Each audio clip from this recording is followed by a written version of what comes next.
Crecer en la Fe presenta el estudio de las Sagradas Escrituras. Será de mucho provecho para tu crecimiento espiritual. Bienvenido.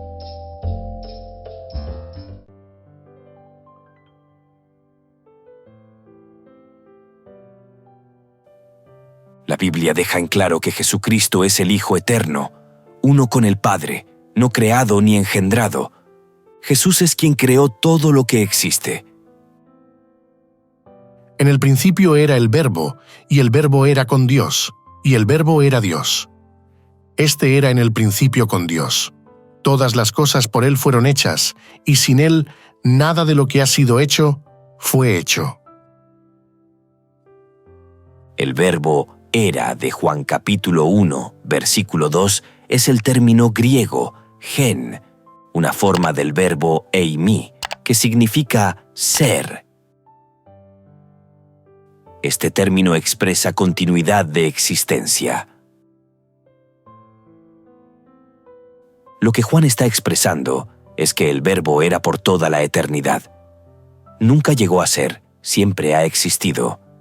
Pero en el tiempo, el verbo fue hecho literalmente carne. Llegó a ser carne o se hizo carne. ¡Qué gran misterio! Pablo habla de la encarnación como de un gran misterio. E indiscutiblemente grande es el misterio de la piedad. Dios fue manifestado en carne, justificado en el Espíritu, visto de los ángeles, predicado a los gentiles, creído en el mundo, recibido arriba en gloria.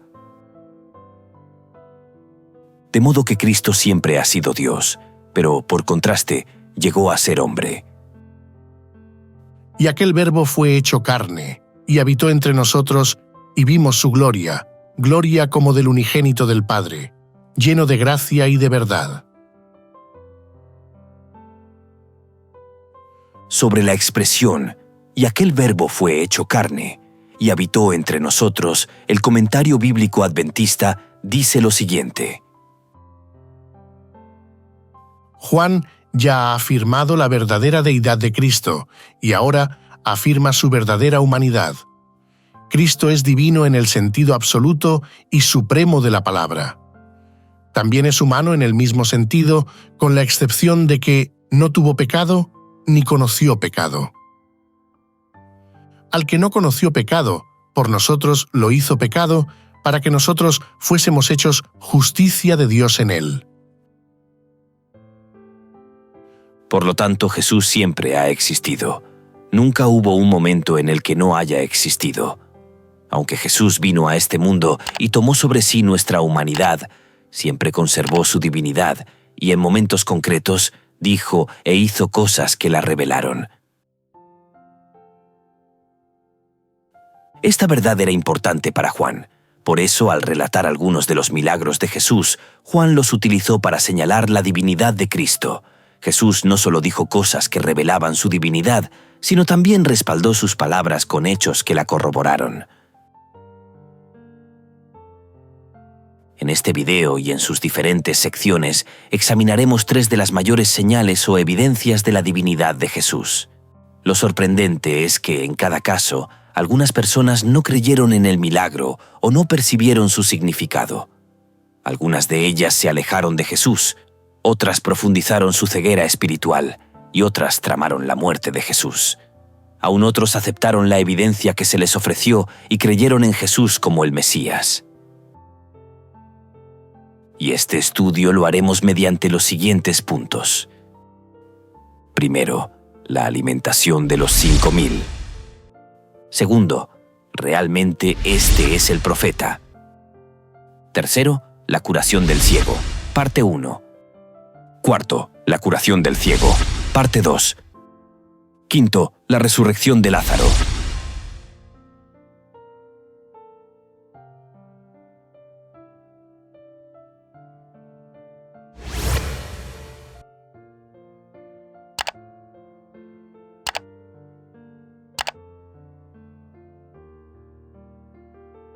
La alimentación de los 5,000.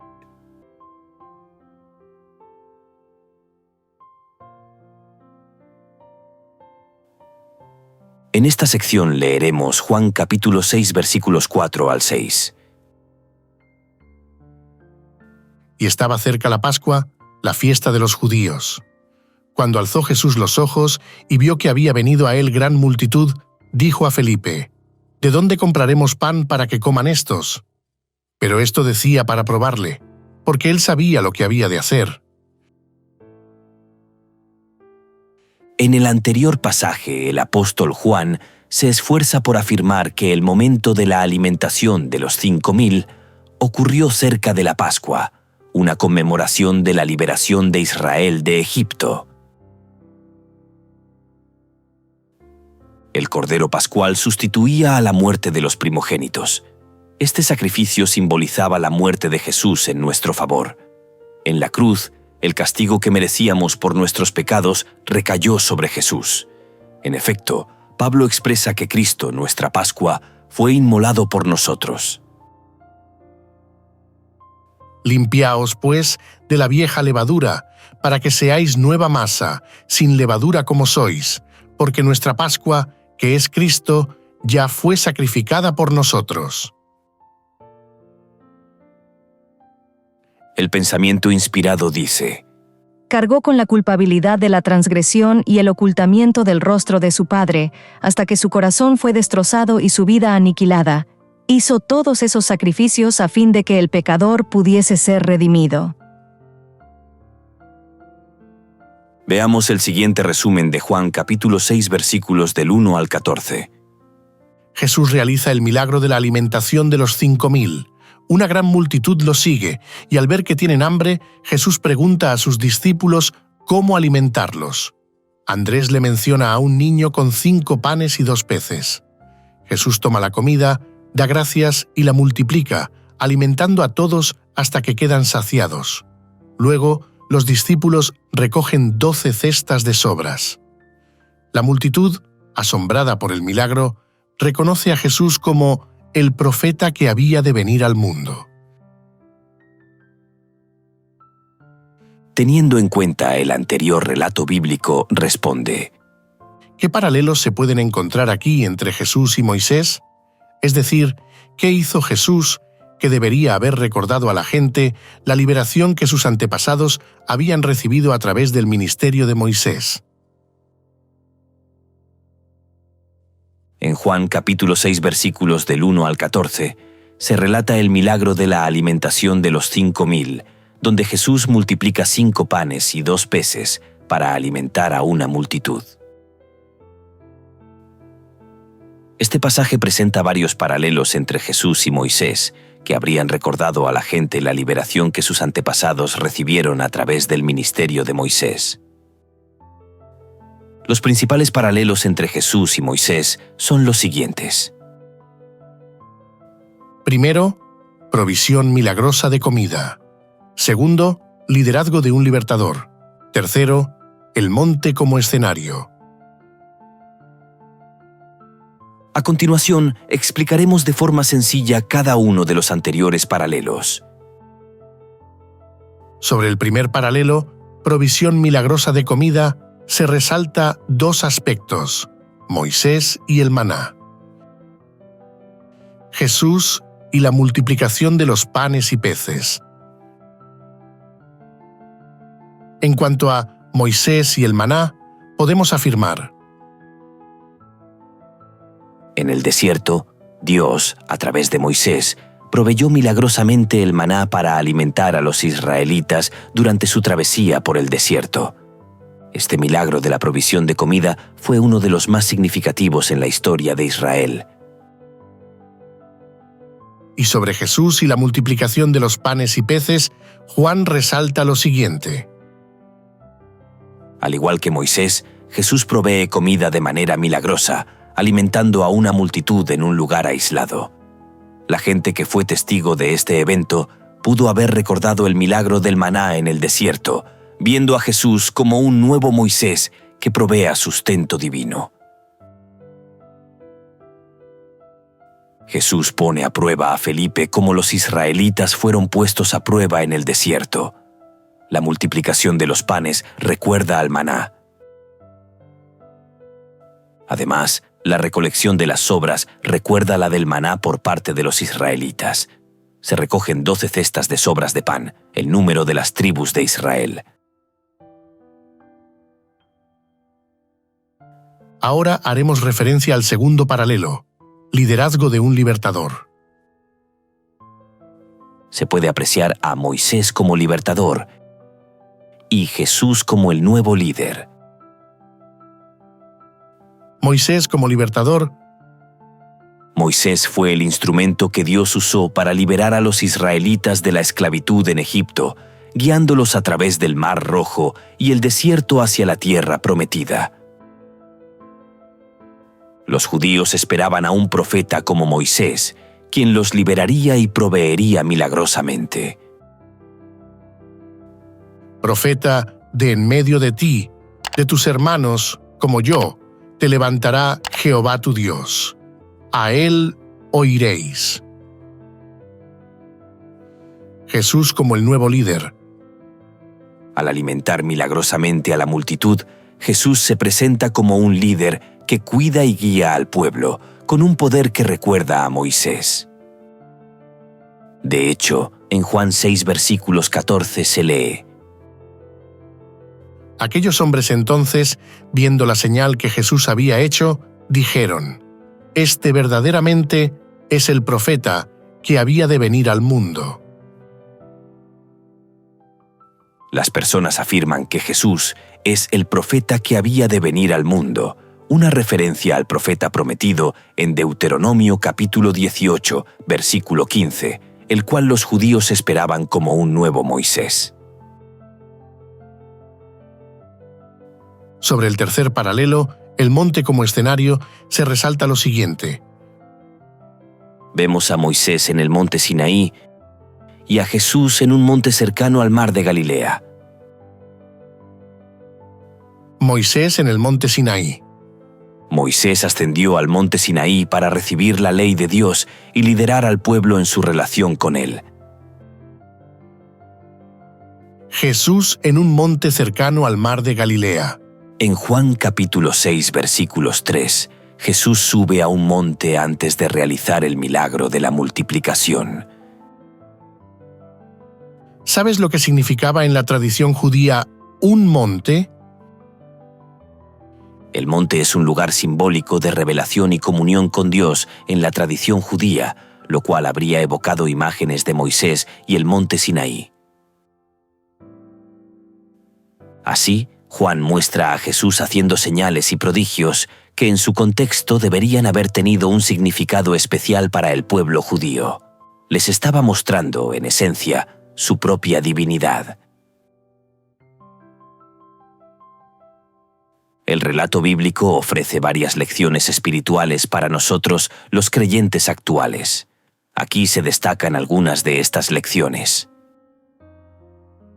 Primero, confianza en la provisión de Dios. Segundo, Dios utiliza lo que tenemos, por pequeño que sea.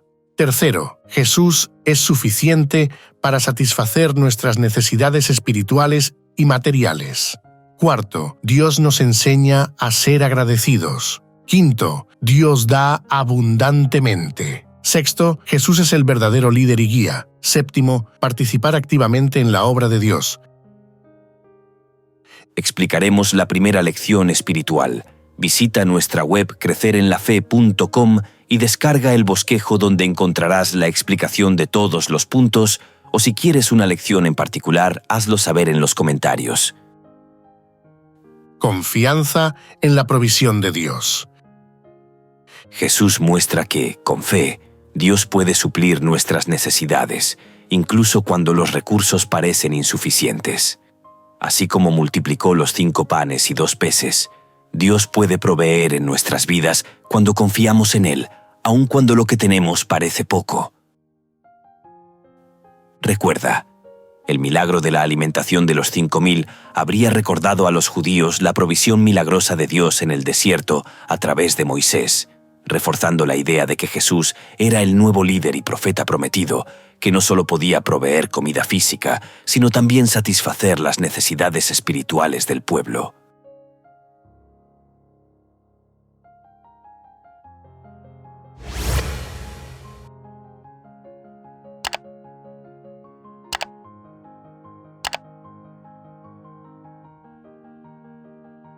Realmente, este es el profeta, el gran Yo Soy.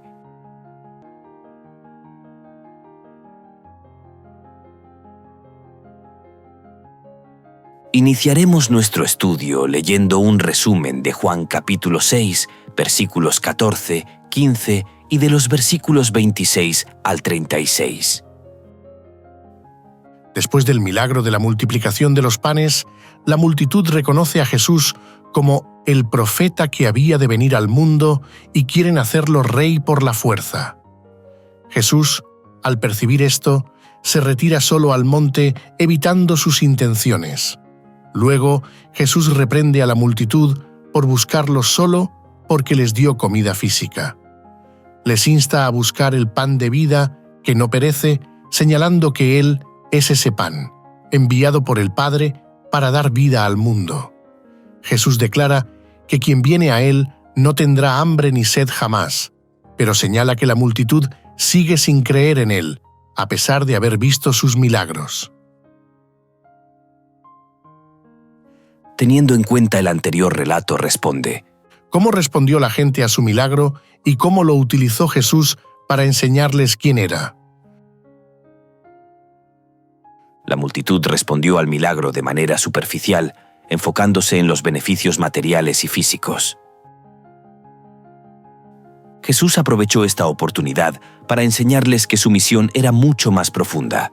Él no solo vino a satisfacer necesidades temporales, sino a ofrecerles vida eterna y plenitud espiritual. Los judíos esperaban un Mesías terrenal que los librara de la opresión del Imperio Romano. Dos de las cosas más difíciles en una guerra son alimentar a las tropas y cuidar de los heridos. Los milagros de Jesús hicieron que se lo viera como quien podía resolver eso. Pero Jesús no había venido para eso, y ese no era el propósito de su milagro. En lugar de ello, el relato de la alimentación de los 5,000 dio la oportunidad de ilustrar que Jesús es el pan de vida, que Dios mismo descendió del cielo. Dijo: Yo soy el pan de vida. El que viene a mí nunca tendrá hambre. Esta es la primera de las 7 afirmaciones «Yo soy» del Evangelio de Juan, en las que la declaración «Yo soy» está relacionada con algún predicado. Por ejemplo, Yo soy el pan de vida. Yo soy la luz del mundo. Yo soy la puerta. Yo soy el buen pastor. Yo soy la resurrección y la vida. Yo soy el camino, la verdad y la vida. Yo soy la vid verdadera. Además, la expresión «yo soy» utilizada por Jesús en el Evangelio de Juan tiene un significado profundo, vinculado directamente a la divinidad de Cristo y su identidad como el Hijo de Dios. Veamos. La expresión «yo soy» está vinculada a varios aspectos del Hijo de Dios, tales como: primero, con la identificación con el nombre de Dios. Segundo, con la revelación de Cristo como el Mesías y Salvador. Tercero, con Cristo como el eterno e inmutable. Cuarto, con la relación personal con los creyentes. En cuanto al primer aspecto, la identificación con el nombre de Dios, podemos decir lo siguiente. La frase «yo soy» hace eco del nombre que Dios reveló a Moisés en la zarza ardiente en Éxodo capítulo 3 versículos 4, cuando Dios dijo: «Yo soy el que soy». Este nombre divino, «Yo soy el que soy» o «el gran yo soy», refleja la autoexistencia, eternidad y autoridad de Dios. Al usar esta misma expresión, Jesús se identifica con el mismo Dios que se reveló a los patriarcas y al pueblo de Israel. En cuanto al segundo aspecto, la revelación de Cristo como el Mesías y Salvador, se resalta lo siguiente. Cada vez que Jesús utiliza la frase «yo soy», está revelando una verdad acerca de su identidad y misión redentora. Estas declaraciones destacan que Jesús no es simplemente un profeta o maestro, sino que es el Hijo de Dios, el Salvador prometido y aquel en quien se cumplen las profecías del Antiguo Testamento. Estas afirmaciones de Jesús señalan la centralidad de Cristo en el plan de salvación. Involúcrate en la misión que Jesús nos dejó. Solo haz una pausa al video, dale me gusta, comenta y compártalo. Bendiciones. En cuanto a Cristo como el eterno e inmutable, veamos lo siguiente. La expresión «yo soy» también señala la eternidad de Cristo, una doctrina fundamental de la palabra de Dios. Jesús no fue creado, sino que existe eternamente con el Padre. Su divinidad es completa y absoluta. Como yo soy, Jesús es la misma fuente de vida y salvación en todo tiempo.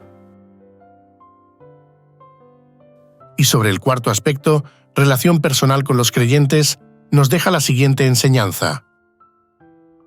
Las declaraciones «yo soy» también muestran sus dos aspectos de su naturaleza con los cuales se relaciona con sus criaturas. Muestra su trascendencia y su inmanencia. Jesús muestra su deseo de establecer una relación personal y cercana con sus seguidores. Inmanencia. No se trata solo de conocerlo intelectualmente, sino de recibir su sustento espiritual, caminar en su luz, ser guiados como ovejas por el buen pastor. Las declaraciones «yo soy» invitan a una relación de confianza y fe en Jesús como Salvador personal y Redentor. El pensamiento inspirado dice: Con corazón desconforme preguntaban, ¿por qué, si Jesús podía hacer obras tan admirables como las que habían presenciado, no podía dar a todos los suyos salud, fuerza y riquezas, librarlos de sus opresores y exaltarlos al poder y la honra? El hecho de que aseverara ser el enviado de Dios y, sin embargo, se negara a ser el rey de Israel, era un misterio que no podían sondear. Su negativa fue malinterpretada. Muchos concluyeron que no se atrevía a presentar sus derechos porque él mismo dudaba del carácter divino de su misión. Así abrieron su corazón a la incredulidad, y la semilla que Satanás había sembrado llevó fruto según su especie: incomprensión y deserción. Recuerda, la expresión «yo soy», utilizada por Jesús en el Evangelio de Juan, es una revelación directa de su divinidad, su rol como Salvador del mundo y su identidad como el Dios eterno. Refleja su carácter divino y su poder para ofrecer vida eterna y transformación espiritual a aquellos que creen en Él.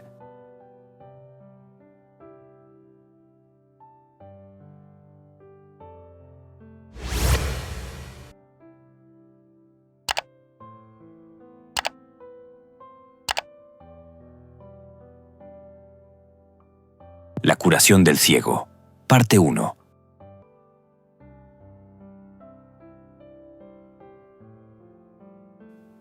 Iniciaremos el estudio de esta sección leyendo un resumen de Juan capítulo 9 versículos del 1 al 16, donde se narra el milagro de la curación de un ciego de nacimiento.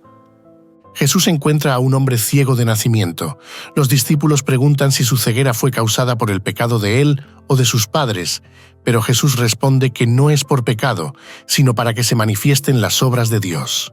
Jesús hace barro con saliva, lo unta en los ojos del ciego y lo envía a lavarse en el estanque de Siloé. El hombre obedece y recupera la vista. Cuando los fariseos investigan el milagro, algunos se niegan a creer que Jesús lo hizo porque fue en sábado, lo que consideraban una violación de la ley. Otros, sin embargo, se preguntan cómo un pecador podría realizar semejantes milagros. Teniendo en cuenta el anterior relato, responda las siguientes preguntas. ¿Cuál era, según los discípulos, la causa de la ceguera de este hombre? ¿Cómo corrigió Jesús esas ideas erróneas? En este relato bíblico, los discípulos, al ver al hombre ciego de nacimiento, preguntan a Jesús: Rabí, ¿quién pecó, este o sus padres, para que haya nacido ciego? Ellos asumían que la ceguera era el resultado directo del pecado, una creencia común en esa época, donde las personas pensaban que el sufrimiento físico era consecuencia de una falta moral o pecado personal o de los padres. Los discípulos relacionaron la enfermedad con el pecado. Varios pasajes del Antiguo Testamento apuntan en esa dirección. Veamos un ejemplo. Mas Jehová hirió al rey con lepra, y estuvo leproso hasta el día de su muerte, y habitó en casa separada, y Jotam, hijo del rey, tenía el cargo del palacio, gobernando al pueblo. Pero la historia de Job debería haber sido suficiente para demostrar que tal conexión, enfermedad, pecado, no es siempre el caso. La corrección que hizo Jesús fue la siguiente. Jesús corrige esta idea errónea al responder: No es que pecó éste ni sus padres, sino para que las obras de Dios se manifiesten en él. Con esto, Jesús rechaza la creencia de que el sufrimiento o las enfermedades físicas son siempre el resultado directo de un pecado específico. En lugar de ello, presenta la situación del hombre ciego como una oportunidad para que se revele el poder y la misericordia de Dios. Jesús aclara el asunto, sin negar que exista a veces cierta relación de causa y efecto entre el pecado y el sufrimiento, pero en este caso, señalando un propósito más elevado: que Dios sería glorificado por la curación. El relato contiene ciertas afinidades con la historia de la creación, cuando Dios formó al primer hombre del polvo de la tierra, del mismo modo que Jesús hace barro para suplir al ciego de lo que carecía al nacer. En Mateo, Marcos y Lucas, los relatos de milagros siguen un patrón común. Primero, la descripción del problema. Segundo, la presentación de la persona a Jesús. Tercero, la curación y el reconocimiento de la curación con alabanzas a Dios. En el relato de Juan capítulo 9 versículos del 1 al 16, este patrón de secuencia se completa en Juan capítulo 9 versículo 7.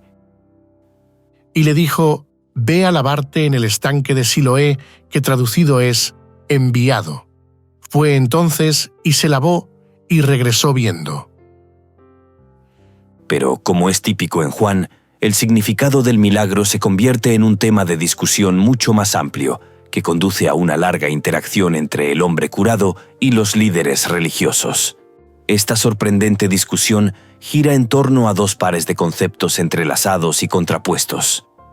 El primer concepto, pecado y obras de Dios. El segundo concepto, ceguera y visión. El narrador informa al lector recién en que Jesús hizo este milagro en sábado, lo que según la tradición, no la escritura, significaba violar el cuarto mandamiento. Y era día de reposo cuando Jesús había hecho el lodo y le había abierto los ojos. Por lo tanto, los fariseos lo consideraron un transgresor del sábado. La conclusión de ellos fue que él no venía de Dios, pues sostenían que no guardaba el sábado. Pero a otros les parecía preocupante que un pecador pudiera hacer tales señales.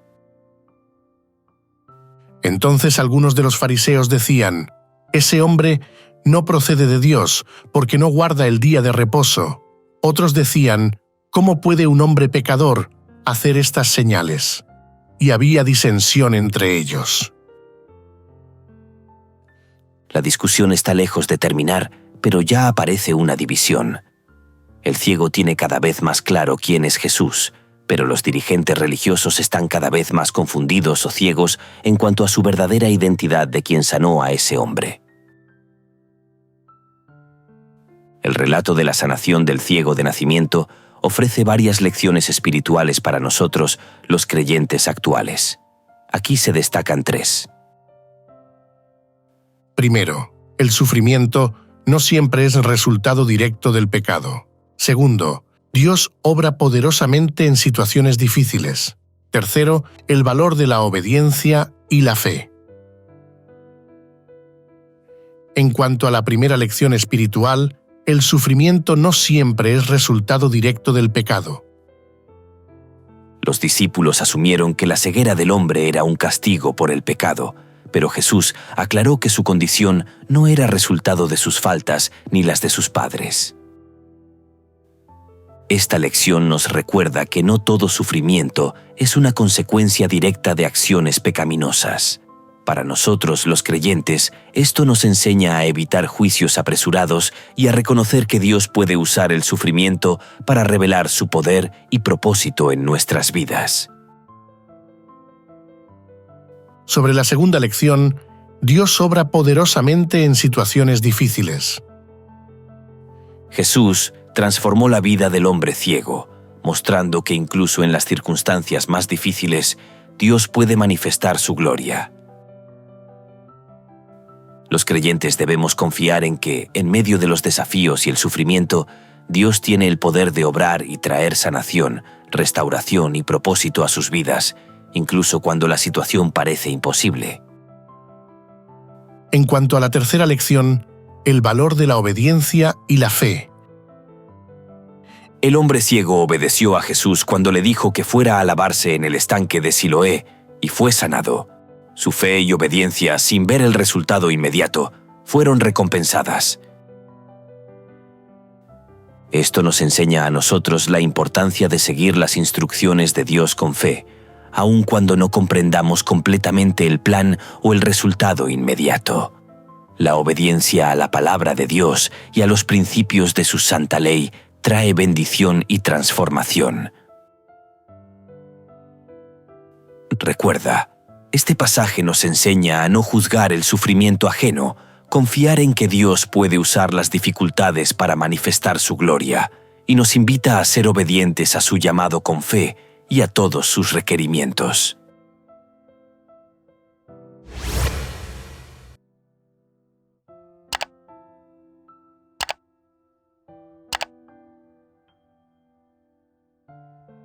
La curación del ciego, parte 2.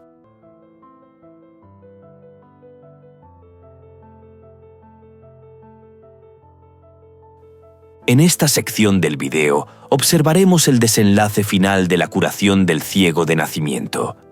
Veamos un corto resumen de Juan capítulo 9 versículos del 17 al 34. Los fariseos interrogan al hombre que había sido ciego sobre quién cree que es Jesús, y él responde que Jesús es un profeta.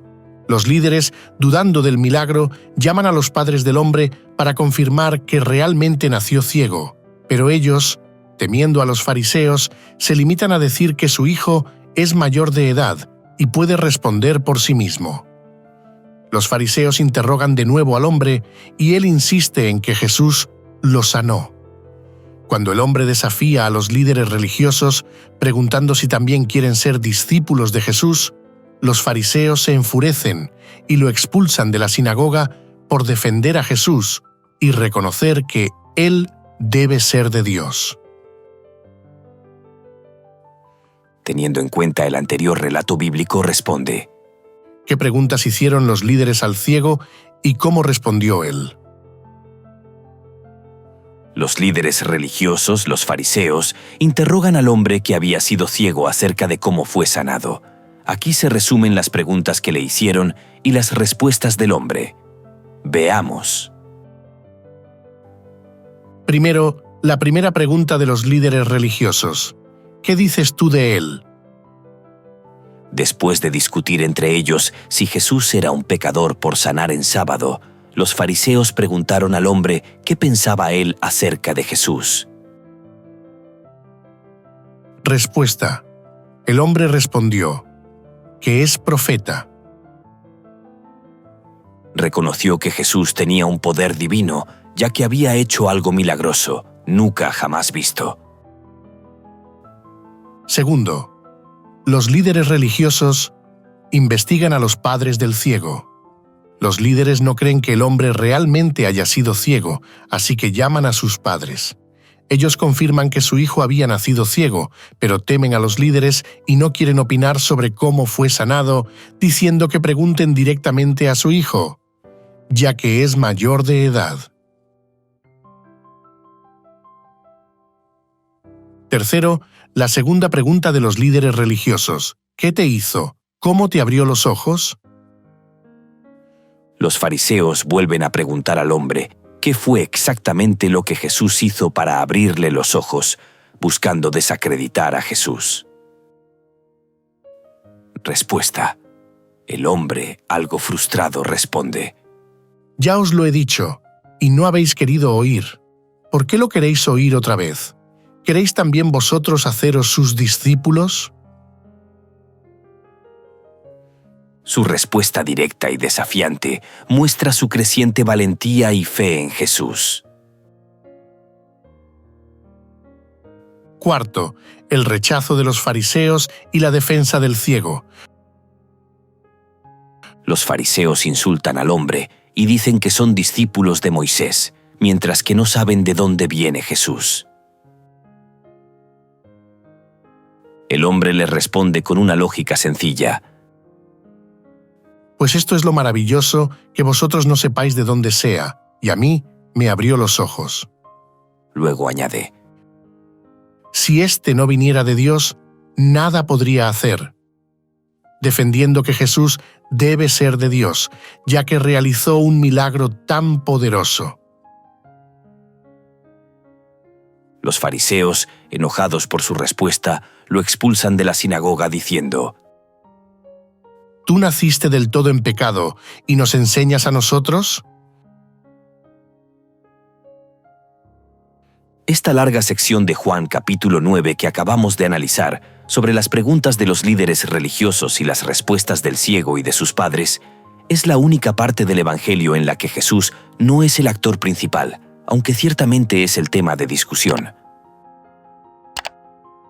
Así como la cuestión del pecado dio inicio a la historia, los fariseos piensan que Jesús es un pecador porque sanó al ciego en sábado y calumnian al hombre sanado diciéndole: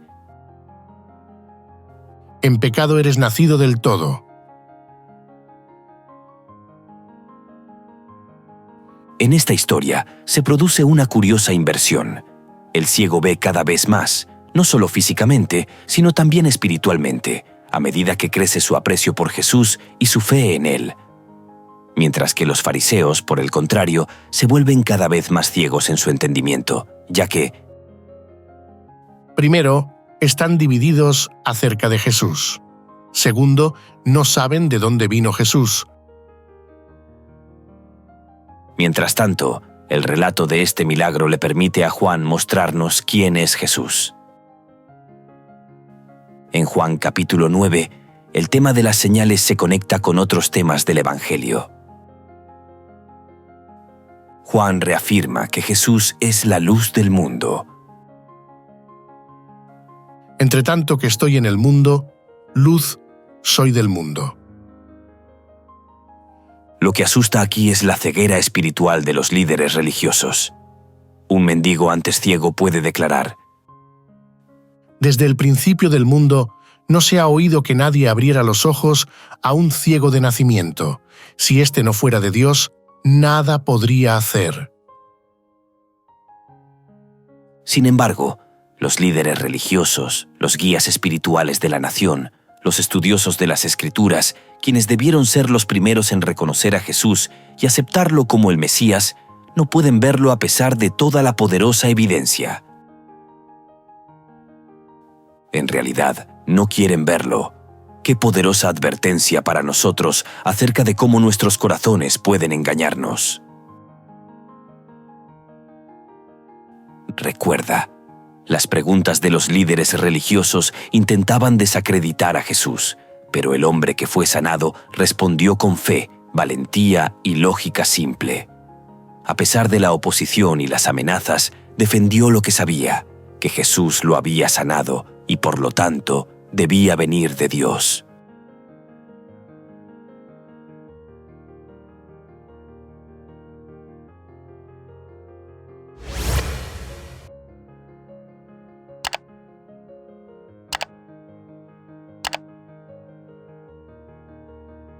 La resurrección de Lázaro.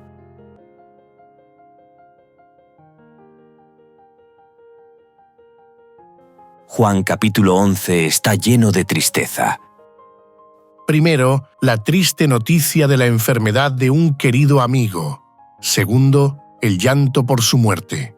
Tercero, el lamento de las hermanas de que Lázaro no habría muerto si Jesús hubiera estado presente. Y cuarto, las propias lágrimas de Jesús.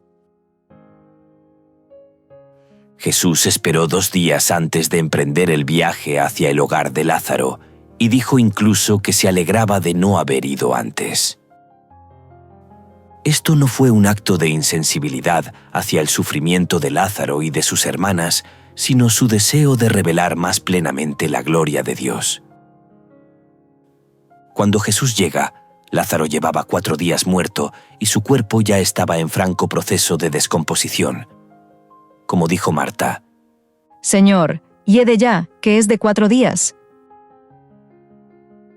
Sin duda, el retraso de Jesús solo contribuyó a que el milagro que siguió fuera aún más asombroso. ¿Resucitar un cadáver en avanzado estado de descomposición? ¿Qué mejor prueba podía dar Jesús de que era Dios mismo? Y como Dios, como aquel que creó la vida al comienzo, Jesús tenía poder sobre la muerte. Así, Jesús aprovecha esta oportunidad, la de la muerte de Lázaro, para revelar una verdad crucial acerca de él mismo. Yo soy la resurrección y la vida. El que cree en mí, aunque muera, vivirá. Todo el que vive y cree en mí, no morirá para siempre.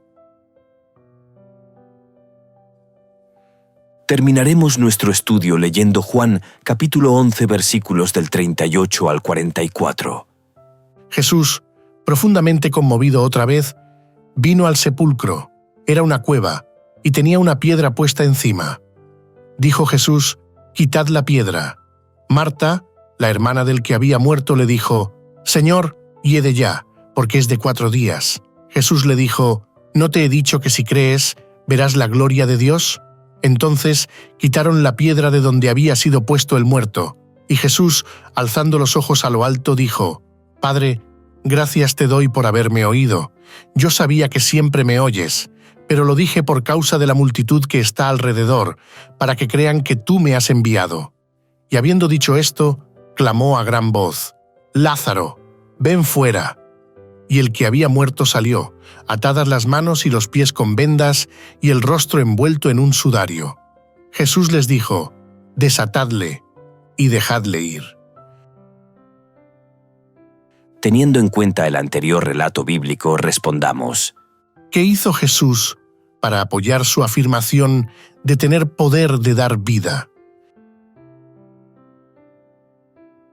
Jesús apoya su afirmación de ser la resurrección y la vida al realizar un milagro extraordinario, la resurrección de Lázaro, quien había muerto y estaba en la tumba por 4 días. Lo que hizo Jesús, veamos sus acciones. Primero, ordena quitar la piedra. A pesar de las dudas de Marta sobre el estado del cuerpo, Jesús insiste en que quiten la piedra del sepulcro. Segundo, ora al Padre. Antes de realizar el milagro, Jesús ora públicamente a Dios. Agradece al Padre por escucharlo, aclarando que lo hace en voz alta para que la multitud crea que Él fue enviado por Dios. Tercero, llama a Lázaro.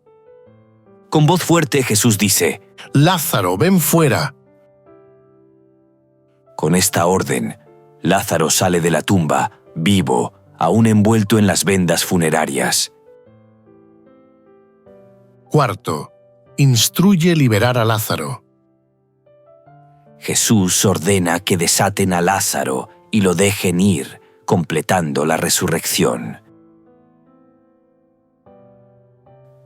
Con este milagro, Jesús demuestra su poder sobre la muerte y respalda su afirmación de ser la fuente de vida eterna, mostrando que aquellos que creen en Él experimentarán resurrección y vida. Esta fabulosa y milagrosa historia de la resurrección de Lázaro nos deja 2 lecciones espirituales. Primero, la fe en el poder de Jesús, incluso ante lo imposible. Segundo, Jesús es la resurrección y la vida. Sobre la primera lección, la fe en el poder de Jesús, incluso ante lo imposible. Jesús demostró que tiene poder sobre la vida y la muerte al resucitar a Lázaro, quien ya llevaba 4 días en la tumba. Aunque Marta y María creían en Jesús, dudaron debido a las circunstancias extremas.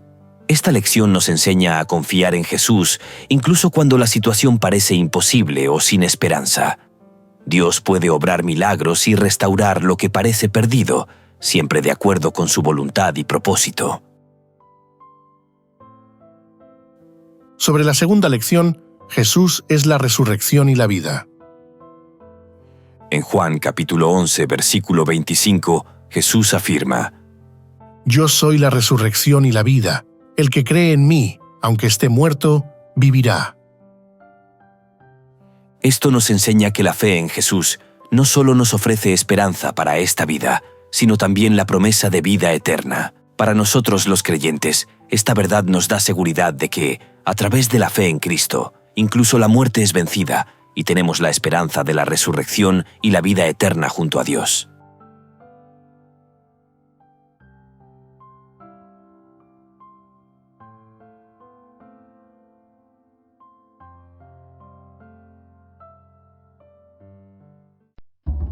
Crecer en la fe les invita y les motiva a seguir estudiando las Sagradas Escrituras a través de este material. Y recuerde suscribirte a nuestro canal, comentar, compartir, activar la campanita y darle like. Esto será de gran ayuda para el crecimiento de nuestro ministerio y así poder llegar a muchas personas más. Muchas gracias por tu apoyo. Dios te bendiga.